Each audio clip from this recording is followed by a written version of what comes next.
Good evening and welcome. On today's episode, we will be digging into and discussing the life and crimes of serial killer Ricardo Leyva Munoz Ramirez, also known as the Night Stalker.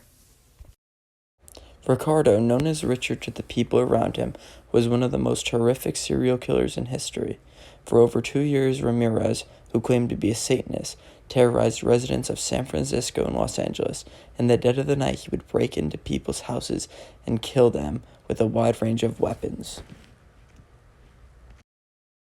Ramirez was born in El Paso, Texas on February 29, 1960. He was the youngest of 5 children. His father was an ex-policeman who often had fits of anger and abused Ramirez and his siblings. At a very young age, Ramirez was introduced to brutal violence in connection with sexual assault by his cousin Mike, who was a soldier in the Vietnam War. Mike would show him pictures of Vietnamese women he had horrifically killed and raped. Ramirez watched as Mike fatally shot his wife. Ramirez was only 13 years old. As a teenager, Ramirez fantasized about bondage and rape. He worked at a Holiday Inn where he would rob the rooms of wealthy people. He was fired when a man walked in on Ramirez attempting to rape his wife.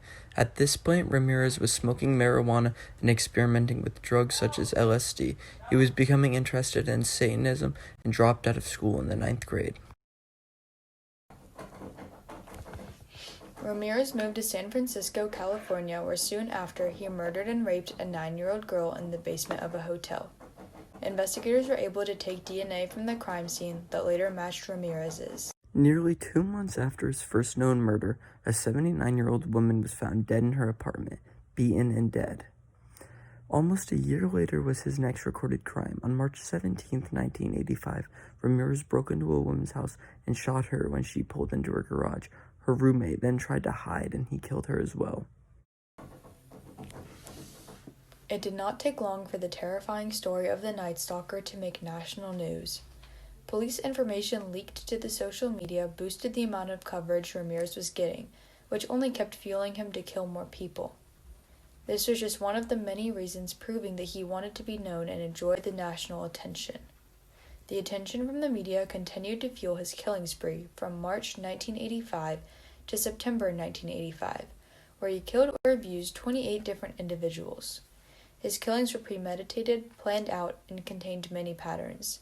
He would kill and rape one of the individuals in a household and then demand the other tell him where the valuables were.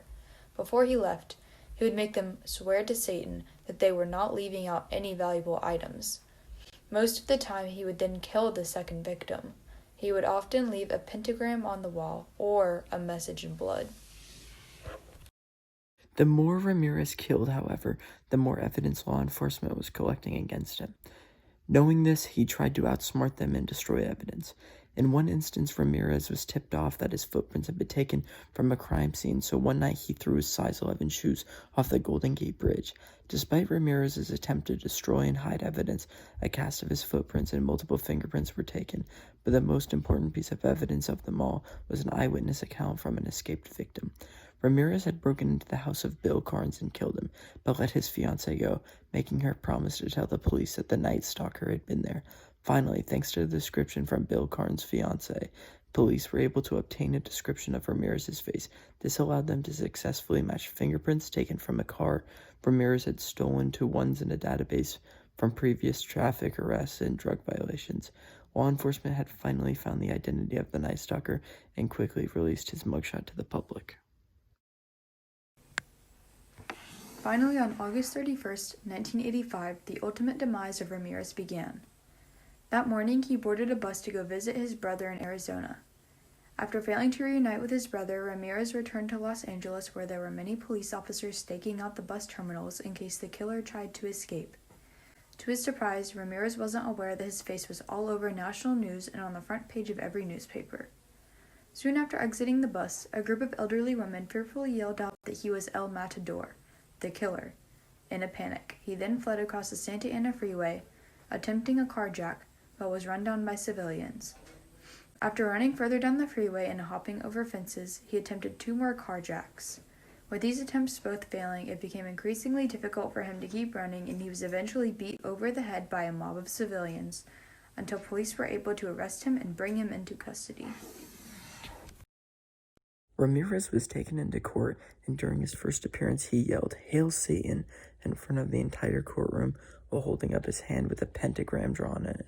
Furthermore, a rumor had begun to circulate that Ramirez planned on shooting the prosecutor with a gun that he would smuggle into the courtroom. As a result, metal detectors were installed outside. Fear concerning Ramirez continued to grow when one of the jurors was found shot dead in her apartment. Even after it was found that it was her boyfriend, the fear of Ramirez continued to influence the people around him.